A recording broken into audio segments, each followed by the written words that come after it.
نہیں ہو سکتا۔ خدا کے دین کی عجب کہانی ہے، مصطفیٰ کے نام پہ ہر وقت جوانی ہے۔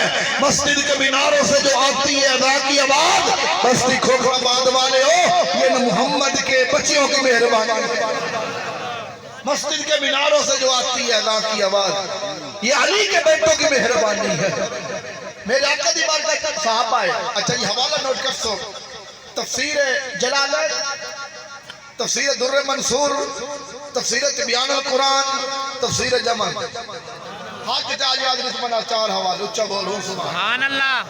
آقا دی بار کا چھاتے روئے ہاتھ بان کا قدر من قرابت۔ آقا وہ آپ کے کون سے قریبی ہیں؟ وہ کیڑے تو قرابت دار نے جنہاں دے نال پیار کرنا، جنہاں دے نال عشق کرنا،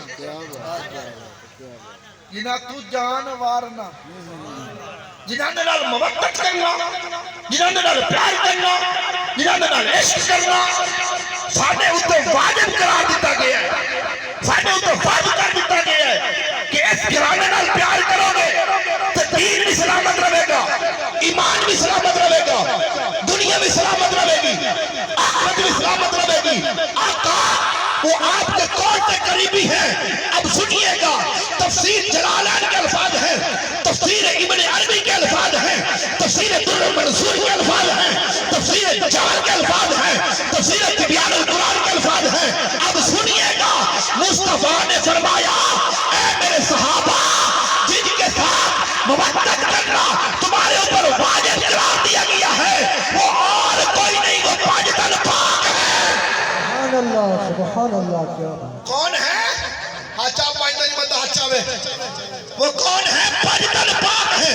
دیروی کیسے ہو سکتا ہے؟ کوئی عربی برسنا۔ مصطفیٰ نے فرمایا اے میرے صحابہ، جن کے ساتھ محبت کرنا، جن کے ساتھ پیار کرنا تمہارے اوپر واجب قرار دیا گیا ہے، وہ علی ہے، وہ فاطمہ ہے، وابناہما، ان کے شہزادے حسن اور حسین ہیں۔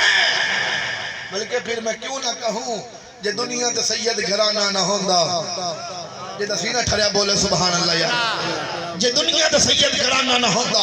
آج مولا علی دی جشن دا دن ہے، آج 13 رجب ہے، 13 رجب کو آیا علی ہے، بسم اللہ پڑھ کے چایا نبی ہے، دتیاں مبارکہ حورا ملائکہ، نبی آکے آئے میرا وسیع ہے۔ 13 رجب کو مولا دی آمد ہے۔